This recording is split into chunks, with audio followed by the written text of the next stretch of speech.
Hey everybody, welcome back to the channel. Today we're going to be doing an install on my 2008 E90 BMW. It does have limo tinted windows, which is becoming a little bit of a problem just at night and backing up, especially when you're parallel parking against the curb. I don't want to curb my wheels. It is hard to see out of the windows at night, I'm not going to lie.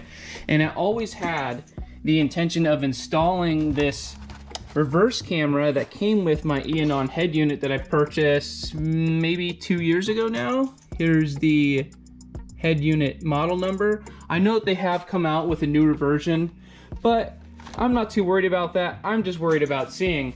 And well, when I opened up this camera, I noticed that we had just normal AV plug with signal, and then we had our DC plug.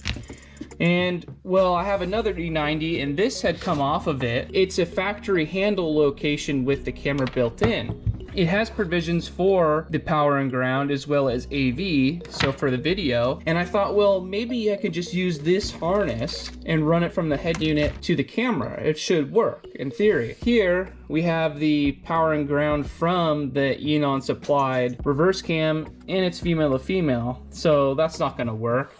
And then we have the AV cable that goes to the head unit, but then this end doesn't match up. So I started to look around, found this kit on Amazon for about $8.99, I think it was. Comes with the trim tool, comes with the AV female to female, so a little adapter if needed. And then the AV cable, the power and ground, and a little trim tool to help you get anything off to run the cables. So let's go out to the car and get this install started. What we're gonna do first is we're gonna remove the 8 trim clips along the panel here, as well as remove the emergency release handle, and then we'll get to working on the inside.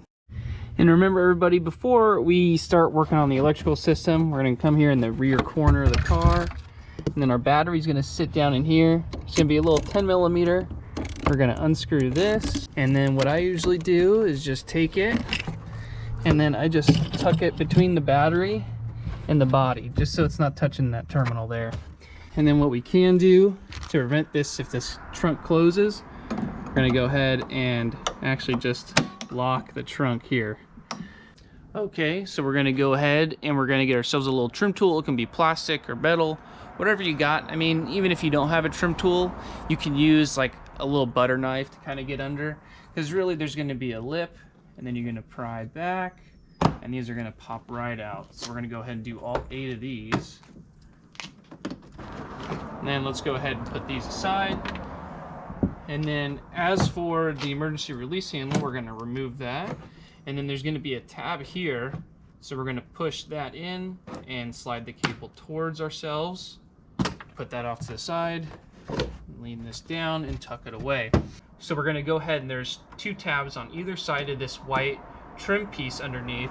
And we're going to go ahead and release the left and the right side, and we're going to slide it down, and then there's going to be that emergency release cable. You're going to kind of want to pull that towards you to slide this plastic piece over and away. Right underneath, right at the top of the handle here, I guess that would be closest to the badge side, we're just going to pry right underneath and then kind of pry towards us and pull away.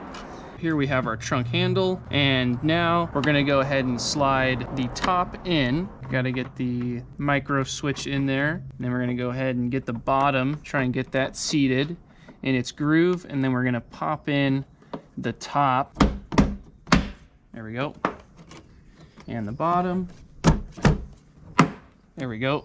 See, with this white panel here, there's a groove here and there's a groove here for the factory harness to weave through. So we're gonna go to this far left groove here, pull cable through. And so we're gonna route that along this main harness, zip tie it up, and then we'll have our connections for the AV and the power and ground. So we have the kit from Amazon here, so we're gonna go ahead and open this up and pull out our long length of cable here with the AV. So I'm gonna go ahead and try and push this cable all the way to the top here. Even better yet, I'll just feed it down. Okay.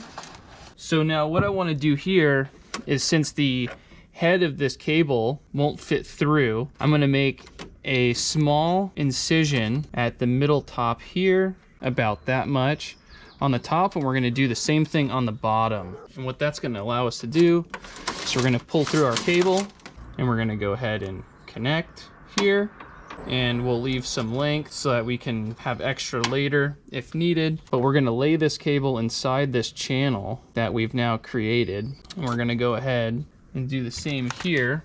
Before that, we're gonna take our cable and run it inside, and I'll show you where this comes out in a minute. But we're gonna feed it down and to the right, and there's a few openings down there where you can pull the cable through. And we're gonna run it to the opening with the harness. And we're gonna pull this through into the trunk. So this doesn't have to be super tight. Let it have some flex. And like we did at the top, we're gonna run this cable into the channel right here. And what I wanna do, just to keep everything nice and neat, is I'm gonna take electrical tape and just wrap the entire casing here. Don't have to worry about it being pinched. You know, I'm sure you can use zip ties. I just think that this will look cleaner. So now we have that wrap, we can go ahead and push this all back into place. There's little arrows here, indicators to point up. Do the same down here.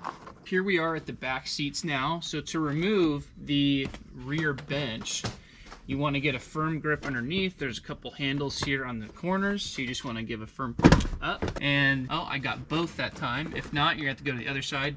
There's a handle at that corner, and we can go ahead and lift out the rear seat. The cable coming down the side of the car here, we're going to want to run it underneath this trim panel all the way up to the front, but we're going to want to get behind here. Now these bolsters don't get removed independently, so we're gonna have to remove this rear seat. There's two T45s under here. There's gonna be one right here and one right here. Gonna go ahead and release both of those, and then we'll have to go back to the trunk so we can release the upper part of the seat, and then this can be pulled forward.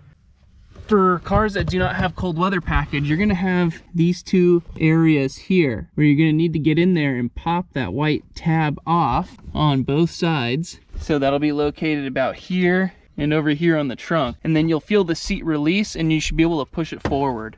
This tab is gonna be straight, and you're gonna see that indent here. You wanna stick your flathead in there, and we'll just turn it, and you'll see it rotate off to the side. See if I can get a better view.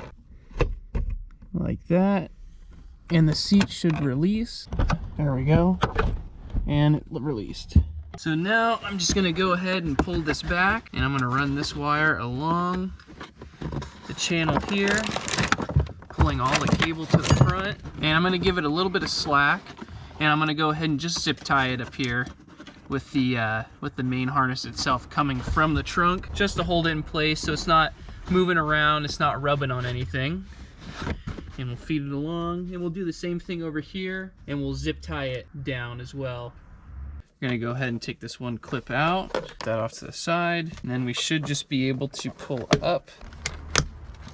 So now, instead of following this harness down, I'm gonna go ahead and actually pull back this B-pillar trim right here. Let me just turn the camera, get that close for you guys. We're gonna pull this back, and we're actually just gonna feed it. There's a channel actually under here, and we're just gonna run that through right onto the other side. But before we do that, we're gonna release the trim in front, the little sill trim there, and then we're gonna feed this through and pull it on the other side. Okay, so I have my AV cable up here, all tucked underneath the carpet. I reseated the B-pillar trim here, as well as in the back.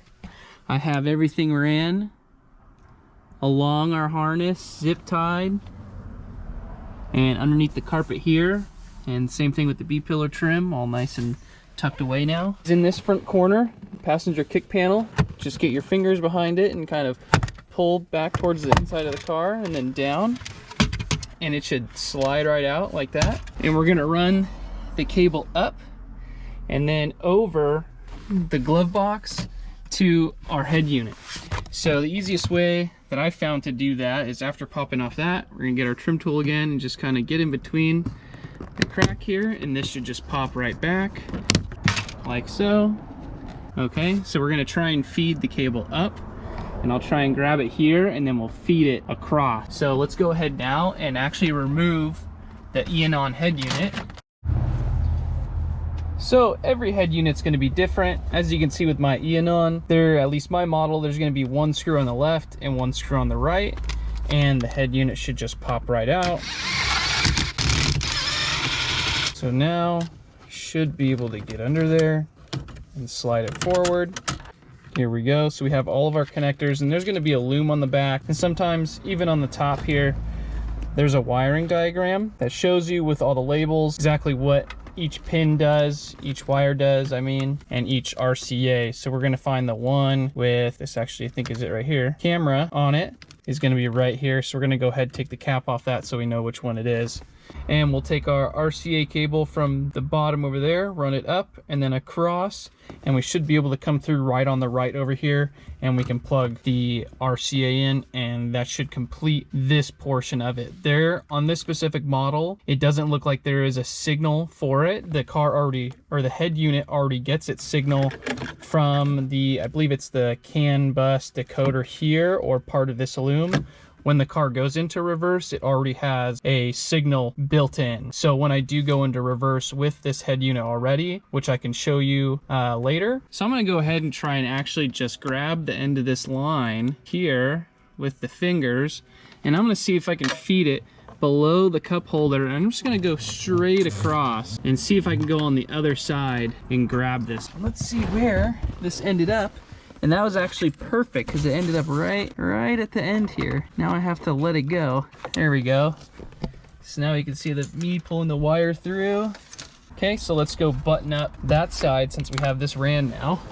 And the lines that we're gonna be going with, so this is our right rear tail lamp on the trunk. There's gonna be a black wire all the way on the left with a blue stripe, and then there's gonna be a brown, which is gonna be the ground. And so I went ahead and just got some taps. I wasn't gonna like solder or anything like that. I think this is just gonna be fine for what we're doing. I know some people don't like these, but I think this should be okay for what it is. So I had a few issues with using the reverse lamp as the signal to turn on and off, but I am using the ground here. And what I ended up doing was running power from the head unit back. And the way I did that was actually through the AV cable with this line here, because this actually runs through our AV itself. And so I took that power wire for the camera and ran it to the AV and came back up to the front. And well, behind the head unit itself, if we go ahead and pull this out again, there is an auxiliary harness here, which was probably for some add-on that you could buy for the Eonon head unit. It's got power, ground, and a signal as well. Well, the power is only there when the head unit's on. So I went ahead and tapped into that, and I ran that cable to the AV cable that runs to the back of the car. And there's our supplied power.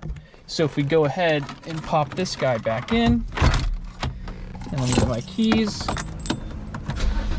and turn this guy on. Now we'll have reverse, and there goes our camera, and since the trunk is open, it is facing straight up. But that's pretty sweet. So let's go ahead and get this all buttoned up. I mean, that's pretty much it. I don't think I have to go too in depth of putting anything back together because we took it all apart together, and it pretty much just reverse order goes back in. And I'm happy to have this now. Pretty clear picture, pretty clear quality. I'm happy with it. I mean, for a part that I had laying around and $8.99 on Amazon, I think, you know, I think that's great. So thank you guys so much for watching, and I wanted to give you a little rundown real quick. So what I think happened with tapping off the power and ground for the reverse light is that these lights in these BMWs, they run through their own individual module. And with that, I don't think that the actual camera was getting enough power or direct power that was switched. And so switching it over to the auxiliary power and ground, or power here behind the head unit for that accessory, whatever that might be, it's getting a direct voltage from the battery. It's just using the head unit as a pass-through. And so getting a better voltage at the camera, I believe, is what got it to work, because we are still utilizing the ground back there at the tail lamp, which should be just fine. Now with that, I mean, you can see we have a great result. I'm super happy with it. You know, it's what I need. It's not high def or anything. It is what it is. And with that, hopefully next week we can get back to some more GTR content. I have some really cool stuff up and coming for it, and hopefully that'll be on the road by January. But for now, I'm kind of taking this time to take care of the daily, do some little upgrades in here and there that I would have liked to see before. I just didn't really have too much time for it, and just service this to keep it good, keep me going, and to you know, hopefully keep these videos going. Thank you guys so much for watching. I'll see you next week.